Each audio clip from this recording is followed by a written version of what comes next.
कि सतधर्म का प्रचार कभी रुक ना सकेगा और बादल में अधिक देर सूर्य छुप ना सकेगा। सर्दियों में सूरज के आगे कोहरा छा जाता है तो सूरज दिखता नहीं है। इसका मतलब ये नहीं है कि वो सूर्य में वायु प्रदूषण से प्रति वर्ष 10.5 लाख करोड़ का नुकसान होता है। हमारे देश में इस वक्त 1 अरब 40 करोड़ जनसंख्या है। 6 व्यक्तियों का एक परिवार माने तो 23 करोड़ परिवार बने। प्रतिदिन यदि हर घर में एक बार हवन हो तो उसका लगभग खर्चा 80-85 रुपए है। ये सारा साल भर का खर्च कितना बनता है? 7.25 लाख करोड़ बनता है। तो जो वायु प्रदूषण से होने वाला बीमारियों के माध्यम से जो नुकसान है उससे कम में 7.25 लाख करोड़ में आप प्रत्येक घर में हवन कर सकते हो और 3.5 लाख करोड़ बच जाते हैं। उससे आप किसानों को एमएसपी दे सकते हो। कभी वीडियो चला हुआ है काफी लेकिन एक आप उसके बारे में क्या कहना चाहिए? एक बयान आया कि महिलाओं को गायत्री मंत्र पढ़ने का अधिकार नहीं। एक बात, महिलाओं को वेद यज्ञ में आहुति देने का। जो बाबा जी हैं धीरेन्द्र कृष्ण ब्रह्मचारी, उनकी पूरी हिस्ट्री मेरे पास है। मुझे ये भी पता है कि वो 9वीं पास हैं, 10वीं भी पास नहीं है। मुझे ये भी पता है कि वो ब्राह्मण नहीं है, किसी अलग उसमें पैदा हुए हैं। ठीक है, मुझे ये भी पता है कि वो किसी विशेष शंकराचार्य से उससे दीक्षित नहीं है। उसके बाद स्वागत है आपका हमारे YouTube चैनल सजग संसार के अंदर और अभी फिलहाल चहड़ गांव के अंदर मौजूद हैं। इस प्रकार से आपको पता है कि अभी 3 दिन से लगातार यहाँ महायज्ञ चल रहा था गांव की सुख शांति के लिए, समृद्धि के लिए। और आर्य समाज के संस्थापक महर्षि दयानंद जी को कौन नहीं जानता, जिन्होंने उस समय के अंदर जो कुरीतियां थी उनसे लड़े थे और जो खास करके महिलाओं के ऊपर एजुकेशन जोर दिया था। और यहाँ पे महायज्ञ के अंदर काफी आहुति डालने के लिए बाबूलाल आर्य जी आए हैं। तस्वीरों के अंदर वो भी अपना सम्मान ग्रहण करें। और आदमी भ्राता अजय शास्त्री जी भांडवा से, आदित्य जी उनसे एक मुलाकात करना चाहेंगे। वो इस प्रोग्राम के बारे में क्या कहना चाहेंगे? सम्मान ग्रहण करें। आदरणीय प्रोफेसर डॉक्टर भूप सिंह जी वो भी मंच पर आए और अपना सम्मान ग्रहण करें। आदित्य जी मौजूद हैं। जी सर नमस्कार। नमस्कार जी। ठीक हो? ठीक है, बिल्कुल। तो हाँ, जिस प्रकार से आर्य समाज जो समाज सुधारक के अंदर अच्छे से जाने जाते हैं, महर्षि दयानंद जी का समय था, उन्होंने भी बहुत ही कुरीतियों को दूर करने में अपना अहम योगदान दिया था। आज जो ये यज्ञ इस गांव के अंदर स्टार्ट किया गया है, क्या कहना चाहेंगे इसके बारे में? पहले तो आपके सभी दर्शकों को बहुत बहुत नमस्ते। और विशेष बात ये थी कि सामवेद पारायण ये जो है, हमारे जो धर्म का जो आधार है ना वो वेद है। और जब से वेद से दूर चल रहे हम लोग चले गए, जिसको कहते हैं ना कि जब तक जड़ों से जुड़े रहे तो सब कुछ ठीक रहा। और हमारी जड़ जुड़ी है वेदों से। वेदों से दूर रहे तो बुराइयां फैली, वेदों से दूर रहे तो समाज में कुरीतियां आई, और वेदों से दूर गए तो भाईचारा टूटा, वेदों से दूर गए तो समाज में आपस का जो प्यार प्रेम था वो टूट गया। यहाँ सामवेद पारायण ये जो है, और वेद जो है सृष्टि का संविधान है। इस सृष्टि को चलाना कैसे है? यदि वेदों के यज्ञ जगह जगह होंगे तो समाज में अपनत्व आएगा, भाईचारा बढ़ेगा। मैंने ये प्रश्न उठाए, उस पर मुझे नहीं पता आप थे कि नहीं। मैंने क्या इस यज्ञ में किसी ने ये कहा कि इसमें हरिजन आहुति नहीं डाल सकते, क्या जाट आहुति नहीं डाल सकते, या समाज का कोई अलग तबका आहुति नहीं डाल सकता? तो सबने कहा कि पूरे गाँव ने आहुतियां डाली हैं। और आसपास के कम से कम भी 20-30 गाँव के लोग आए जो बिना किसी जात बिरादरी के, बिना किसी भेदभाव के यहाँ आहुतियां डाली गई। ये समाज को एक संदेश है कि आइए आओ वापस वेदों की ओर लौटते हैं, क्योंकि यही हमारे ऋषियों की परंपरा है। जब जब हम ऋषियों की परंपराओं के अनुसार चले तो हम आगे की तरफ बढ़े हैं, और जब जब हम ऋषियों की परंपराओं से वापस हटे हैं तो हम नुकसान की तरफ बढ़े। बिल्कुल, ये तो सही कहा है सर। जब जड़ों से ऊपर उठ के काम करेंगे तो फिर जो पेड़ है, पेड़ की जड़ें हैं, वो सब कुछ देगा। और महर्षि दयानंद ने बहुत समय पहले कह दिया था कि वेदों की ओर लौटो। आज जो लोग जो है वो दूर होते जा रहे हैं, जो धर्म पाखंड की तरफ लौट रहे हैं, मतलब जो लोग धीरे धीरे उसकी तरफ जा रहे हैं। जैसे एक अभी बागेश्वर धाम का भी वीडियो चला हुआ है काफी लेकिन एक आप उसके बारे में क्या कहना चाहिए? मैं एक ही बात कहना चाहता हूँ, जितने भी धर्म को मानने वाले लोग हैं, इवन जितने भी हमारे शंकराचार्य हैं, बागेश्वर धाम की एक वीडियो आई पीछे। मैं ये कहता हूँ कि आपकी पूजा पद्धति अलग हो सकती है, मेरी अलग हो सकती है, वो मैटर नहीं है। मैटर ये है कि उनका एक बयान आया कि महिलाओं को गायत्री मंत्र पढ़ने का अधिकार नहीं। एक बात, महिलाओं को वेद यज्ञ में आहुति देने का अधिकार नहीं। 2 बात, भाई आप महिलाओं को वेद से विमुख कर दोगे, मतलब विद्या से दूर हटा दोगे। और दूसरी तरफ हम कहते हैं कि माता निर्माता भवती, माँ निर्माण करने वाली होती है। जिसको निर्माण करना है उसको आपने ज्ञान से हटा दिया तो बच्चों का निर्माण कैसे करेगी? मैं उनसे मेरे काउंटर हुआ, बागेश्वर धाम वाले जो बाबा जी हैं धीरेन्द्र कृष्ण ब्रह्मचारी, उनकी पूरी हिस्ट्री मेरे पास है। मुझे ये भी पता है कि वो 9वीं पास है, 10वीं भी पास नहीं है। मुझे ये भी पता है कि वो ब्राह्मण नहीं है, किसी अलग उसमें पैदा हुए हैं। ठीक है, मुझे ये भी पता है कि वो किसी विशेष शंकराचार्य शिव से दीक्षित नहीं है, उसके बावजूद भी मैं ये कह रहा हूँ कि आपकी पूजा पद्धति अलग हो सकती है, कोई मैटर नहीं करता। मैटर ये करता है कि आपने महिलाओं को और शूद्रों को ये कहा कि शूद्रों को भी वेद नहीं पढ़ने देंगे, यज्ञोपवीत नहीं बोलने देंगे। आपने कहा कि महिलाओं को गायत्री मंत्र नहीं पढ़ने देंगे, गायत्री मंत्र सुनने देंगे, बोलने नहीं देंगे। जब आप धर्म के इतने बड़े पद के ऊपर बैठ करके इस तरह की बातें करेंगे तो आपने आधी आबादी को तो पीछे धकेल दिया ना। 50% महिलाएं जो है आपने वो उनको वेद से हटा दिया। और माँ को निर्माण करना है, वही माँ निर्माण करेगी संतान का, वही माँ निर्माण करेगी इस राष्ट्र का। उस माँ को आपने पढ़ने से अगर हटा दिया तो समाज कैसे चलेगा? मेरा तो उनसे सिर्फ यही काउंटर है कि जिस माँ के पेट से आप पैदा हुए हो, माँ से जन्म लिया है, माँ ही पहली शिक्षा देती है। दूसरे दर्जे का मानोगे तो कैसे धर्म बढ़ेगा? वो धर्म नहीं हो सकता जो घटाने की बात करता हो, वो धर्म नहीं हो सकता जो किसी नारी का सम्मान बचाने में सक्षम ना हो। वो धंधा तो हो सकता है, धर्म नहीं हो सकता। सही कहा, क्योंकि जो जन्म देती है, पहली शिक्षा हमारे घर से शुरू होती है। परिवार हमारा प्रथम शिक्षा जहाँ से शुरू होती है। अगर माँ यानी कि जननी है, एक औरत है, उन्होंने ये कहा कि इस तरीके से ये चीजें नहीं हो सकती हैं, लोग फिर भी मतलब उस तरफ जा रहे हैं। कहीं ना कहीं माइंड अभी भी सेट नहीं हुआ है लोग। नहीं, हर आदमी शॉर्टकट चाहता है। आपने यहाँ आर्य समाज के मंच पे सुना होगा, जो कर्म करोगे ना वो भुगतने पड़ेंगे। अच्छे करोगे तो अच्छा मिलेगा, बुरे करोगे तो बुरा मिलेगा। आप मुसलमानों में चले जाओ, वो बोलेंगे हज की यात्रा कराओ, सारे पाप माफ। यहाँ बागेश्वर धाम करेगा कि यहाँ इतने रुपए का चढ़ावा चढ़ा दो, तुम्हारे सारे पाप माफ। जब आपको पाप माफ करने की गारंटी दी जा रही है ना, तो लोग शॉर्टकट के चक्कर में, परंतु मैं इसको गारंटी नहीं कहता, मैं ये कह रहा हूँ कि ये पाप छोड़ने की गारंटी नहीं है, ये तो पाप का लाइसेंस रिन्यूअल करवा रहे हैं। सही है ना? आपने ये कह दिया कि आप पाप करके आओ, 10 यहाँ करके 10 रुपए का चढ़ावा चढ़ा दो, आपके पाप माफ है। माफ हो जाए, मतलब पाप माफ नहीं करें, वो आगे पाप करने का आपने लाइसेंस दे दिया है। धर्म का नाम लेकर के आप किसी के पापों को माफ करवाने की बात करते हैं तो धर्म के साथ सबसे बड़ा धोखा कर रहे हैं। यज्ञ के बारे में पूछना चाहूंगा। आज जो युग है, कितने आसपास के जो लोग यहाँ पे आए हैं, 3 दिन लगातार यज्ञ चला है, अलग अलग लोग यहाँ पे पहुंचे हैं, कितनी शांति होगी, कितने लोगों को मतलब जो माइंड है वो कहीं ना कहीं तो सेट होगा। 2 बातें हैं, एक तो इसका आध्यात्मिक पक्ष है, एक इसका जो भौतिक पक्ष है। वो मैं दोनों पक्षों पे एक मिनट में आपको बता रहा हूँ। यज्ञ में बैठ, जब हम, मैं पहले भी ये बात की, जब हम इधर ऐसे संस्थानों की तरफ बढ़ते हैं ना तो घर से ही माइंड सेट करके आते हैं कि हमें यज्ञ में जाना है। हम लोग सारे द्वेष छोड़ करके जाते हैं। यज्ञ करने से दान, देव पूजा और संगति करनी बढ़ती है।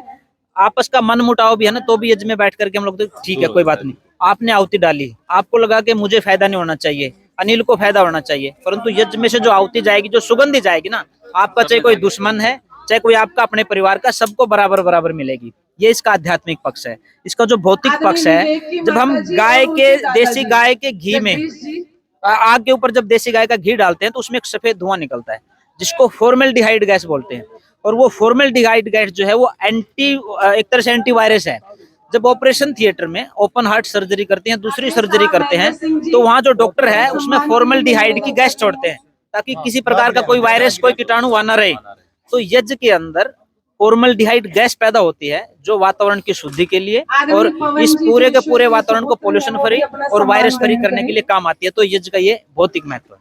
जो विश्व इस प्रकार से लोग तुलसी की भी पूजा करते हैं, तुलसी से भी लोग बोलते हैं कि बहुत बहुत धन्यवाद, बहुत बहुत धन्यवाद। तो जिस प्रकार से तस्वीरों में हमने आदित्य जी से बातचीत की और जो महायज्ञ यहाँ पे हुआ है, उस यज्ञ के आने वाले समय के अंदर और जो यहाँ के वातावरण के आसपास के जो लोग जिन्होंने आहुति डाली यहाँ पे, और जो लोग इस चीज से दूर होकर के अंधविश्वास की तरफ लौट रहे हैं, मतलब लौटने का मतलब यही है कि उनके माइंड में सेट हो चुका है कि वहां से हमें शॉर्टकट मिल सकता है और हम डायरेक्टली जो पाप हमारे अब तक हो चुके हैं शायद वो धुलमिल हो सकते हैं और शायद साफ हो सकते हैं। लेकिन ऐसा कोई तरीका नहीं है, ऐसा कोई नजरिया नहीं होना चाहिए एक व्यक्ति का कि हम शॉर्टकट से आगे बढ़ सकते हैं।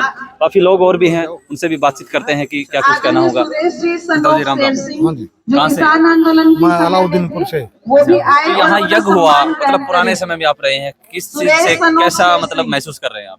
महसूस ठीक करे हैं क्योंकि वातावरण है, ये पर्यावरण है, यानी बच्चों को अच्छा यानी संस्कार मिले, बुराइयों से छुटकारा मिले, नशे पत्ते से छुटकारा मिले हैं। हम तो ये चाहते हैं भी ये सारा समाज, हर घर के अंदर ऐसा आर्य समाज का या और कोई महत्व मिले।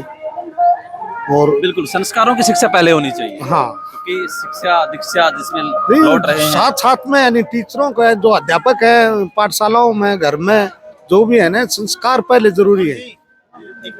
अगर घर के अंदर संस्कार होंगे तो वो ऋषि मुनियों के पास जाएंगे, और घर में संस्कार नहीं होंगे तो बताओ कैसे। धन्यवाद। जी सर हैं एक बहुत पुराने समय के, मैं कहना चाहूँगा गोल्ड मेडलिस्ट रहे हैं। जी सर नमस्कार। डॉक्टर भूप सिंह है, मैं गवर्नमेंट कॉलेज भिवानी से फिजिक्स लेक्चर रिटायर हुआ। ये यज्ञ के बारे में एक बात कहना चाहूँगा कि इसमें सामग्री और घी जलाते हैं। सामग्री घी जलने से जितनी भी गैसेज बनती हैं वो सभी रोगाणु में जर्म आगे, बैक्टीरिया आगे, वायरस आगे, सब आगे रोगाणु नाशक होती हैं, एक बात। दूसरी, वायुमंडल में जितनी विषैली गैसेज हैं उनके प्रभाव को कम करती हैं। और तीसरी बात, आज सबसे खतरनाक प्रदूषण रेडिएशन का है, रेडिएशन का प्रदूषण है। तो ये जो गैसेज बनती हैं ये वायुमंडल में फैल जाती हैं, तो ये इन रेडिएशन को अब्जॉर्ब कर लेती हैं। तो रेडिएशन के दुष्प्रभाव से भी ये गैसेज हमें बचाती हैं। और एक रही बात इसके खर्च की, तो अपने देश में वायु प्रदूषण से प्रति वर्ष 10.5 लाख करोड़ का नुकसान होता है। प्रति वर्ष हवा के वायु प्रदूषण से होने वाली बीमारियों से लगभग 10.5 लाख करोड़ रुपए का नुकसान होता है। ये हमारे देश में इस वक्त 1 अरब 40 करोड़ जनसंख्या है। 6 व्यक्तियों का एक परिवार माने तो 23 करोड़ परिवार बने। और प्रतिदिन यदि हर घर में एक बार हवन हो तो उसका लगभग खर्चा 80-85 रुपए है। तो ये सारा साल भर का खर्च कितना बनता है? 7.25 लाख करोड़ बनता है। तो जो वायु प्रदूषण से होने वाला बीमारियों के माध्यम से जो नुकसान है उससे कम में 7.25 लाख करोड़ में आप प्रत्येक घर में हवन कर सकते हो और 3.5 लाख करोड़ बच जाते हैं। उससे आप किसानों को एमएसपी दे सकते हो। तो ये बहुत महत्वपूर्ण चीज है। अब ये हो क्यों नहीं रहा? इसके 2 ही कारण हैं, अज्ञान और नियत। अज्ञान और नियत नहीं है हमारी, ठीक है ना। ये 2 कारण है, नहीं कर रहे। ये कर दे तो हमें एडिशनल अतिरिक्त कुछ भी फंड जुटाने की जरूरत नहीं है और ये काम हो सकता है। मतलब उस चीज से भी हम मुक्ति पा सकते हैं और पैसा भी बचा सकते हैं। जो नुकसान हो रहा है उससे सद्बुद्धि यहाँ के आसपास के जो लोगों की सोच है वो ये रकम कितनी है? 10.5 लाख करोड़ कितनी है? हमारी जीडीपी का 5.5% है ये नुकसान। और हमारा स्वास्थ्य का बजट कितना है? वो जीडीपी का 1.25% है, 1.28 है, 1.25 हो गया। तो 1.25% बजट है हमारी जीडीपी का और ये नुकसान जो है उससे 4 गुना है ना। तो ये बहुत महत्वपूर्ण चीज है। इसलिए इन बहनों ने ये आयोजन किया है। तो ये और इनके जो सभी सहयोगी हैं वो बधाई के पात्र हैं। सर एक चीज और बात करना चाहूंगा, जैसे पुराने कितने टाइम पहले जो आपने बताया कि डॉक्टरी जो है वो की थी, पीएचडी? मैंने तो पीएचडी की थी 75 में। 75 में? हाँ, एमएससी की थी 71 में। अच्छा। तो आज के जो युग के जो बच्चे हैं, आज के युग के जो बच्चे हैं उनको क्या संदेश देना चाहेंगे? जैसे संदेश तो यहाँ से मिला है कि यहाँ से होना चाहिए, फिर भी एजुकेशन लाइन से जो लोग जुड़ रहे हैं अपने आगे के जीवन के अंदर कैसे सफलता पा सकते हैं? थोड़े से मतलब अलग हो रहे हैं। देखिए ऐसा है, हमें स्कूल से लेकर और यूनिवर्सिटी तक एक ही पढ़ाई की जाती है पैकेज की, परसेंटेज एंड पैकेज। हमारे टीचर्स का भी, पेरेंट्स का भी, कोचिंग इंस्टीट्यूट्स का भी, सबका एक ही टारगेट होता है परसेंटेज और परसेंटेज से पैकेज है। लेकिन अच्छा इंसान कैसे बनाया जाए इसकी शिक्षा किसी लेवल पर नहीं है। यदि ये हो जाए तो परसेंटेज और पैकेज ये समस्याएं भी हल हो सकती हैं यदि हम एजुकेशन में ये एक बहुत इम्पोर्टेंट चीज है इसका समावेश कर लें तो। बिल्कुल बिल्कुल सही बात कही सर ने कि एक अच्छा व्यक्ति बनने के लिए आपको अपने अंदर वो गुण लाने पड़ेंगे। स्टार्टिंग से ही आपको एक चीज सिखाई जाती है कि बेटा अच्छा पढ़ना, अच्छा लिखना, अच्छे नंबर लेना और एक अच्छी नौकरी प्राप्त कर लेना। 15-20 हजार रुपए यानी कि परसेंटेज और पैकेज आपको कितना अच्छा लगता है तो अच्छे एक व्यक्ति की तरफ आपको रुजू होना चाहिए। कल्याणी आ रही है मैडम, आ रही हैं जिन्होंने शुरुआत इसकी मैं कहना चाहूँगा 3 दिन से लगातार इस यज्ञ के अंदर लगी हुई हैं, अपनी वाणी से लोगों को मतलब मैं कहना चाहूंगा कि सोच के अंदर कुछ अलग भी लगाने की कोशिश की, जिनकी सोच बदल जाती है। तो सबसे पहले मैडम नमस्कार। जी नमस्ते। कैसे हो, ठीक हो? मैं बिल्कुल ठीक तो हूँ। 3 दिन से लगातार इस यज्ञ के अंदर लगे हुए हो, आसपास के लोगों की सोच को भी कुछ ना हद तक बदलने की कोशिश की है, जी, और आर्य समाज से जुड़े हुए हैं। महर्षि दयानंद ने उस समय में सोचा था और आज भी लगातार फिर भी नहीं जुड़ पा रहे हैं, तो क्या कहना चाहेंगे? मैं ये कहना चाहूंगी, कभी ये गढ़ रहा है आर्य समाज का, और अब वो धीरे धीरे लोगों के दिमाग पर अविद्या छा गई, तो हम ये प्रयास कर रहे हैं कि हम लोगों के दिमाग पर फिर से वही प्रभाव डालें। और ऐसा नहीं है कि लोग नहीं जुड़ेंगे। कुछ पंक्तियां हैं कि सतधर्म का प्रचार कभी रुक ना सकेगा, और बादल में अधिक देर सूर्य छुप ना सकेगा। सर्दियों में सूरज के आगे कोहरा छा जाता है तो सूरज दिखता नहीं है। इसका मतलब ये नहीं है कि वो सूर्य कभी निकलेगा नहीं। परमात्मा भूल गए, जब कोहरा हट जाता है, धुंध हट जाती है, तो सूर्य देवता प्रकट हो जाते हैं। ऐसे लोगों पर अविद्या अज्ञान का अंधेरा है, जिस दिन वो हटेगा तो वो आएंगे तो इस वैदिक धर्म के ही शरण में आएंगे, ऋषि दयानंद की शरण में आएंगे। तो निराशा की कोई बात नहीं है, हम तो आशावादी हैं। कैसा रहा 3 दिन का मतलब प्रोग्राम जो है? मुझे ऐसे लगता है प्रत्यक्ष को प्रमाण की जरूरत नहीं है। आप आज यहाँ पर आए हैं, उन 2 दिनों की व्याख्या मैं नहीं करूंगी। आज की आप अपने अपनी आंखों से देखा है, इतनी विपरीत परिस्थितियां। ये हमें पहले भी पता था कि आज बारिश होगी, लेकिन फिर भी हमें परमात्मा पर विश्वास रखने वाले हैं। इतनी विपरीत परिस्थिति में भी आपने देखा कोई महिला अपनी जगह से हिली नहीं। तो इससे बड़ी सफलता मुझे लगता नहीं किसी कार्यक्रम की हो सकती है। थोड़ी थोड़ी बूंदें पड़ती है तो महिलाएं भाग पड़ती हैं अपने चोले चुके संभालने के लिए, लेकिन वो डटी रही, वो अड़ी रही। कहीं ना कहीं वो उनका प्रेम ही है हमारे लिए कि नहीं, ये 2 लड़कियां लगी हुई हैं तो हमें इसको सफल कराना है। तो ये कार्यक्रम हमारा सफल है पूरी तरह से। धन्यवाद। बहुत बहुत तो धन्यवाद। तस्वीरों में ये थी कल्याणी आर्य मैडम, और सही कहा कि जब मधुरता वाणी जो हमारे कानों के अंदर जाती है वो हमें उठने नहीं देती है। और यहाँ पे जैसे जैसे यज्ञ चल रहा था, महर्षि जी बोल रहे थे, तो उनकी वाणी के अंदर इतनी मिठास थी कि वो उन लोगों को अपनी तरफ आकर्षित कर रही थी। और शायद वो बूंदे जो हैं वो उन लोगों को दिखाई नहीं दे रही थी कि हमारे घर के अंदर काम करना है या हमें जाना है। तो आप लोग देख रहे थे सजग संसार। धन्यवाद। जय हिंद, जय भारत।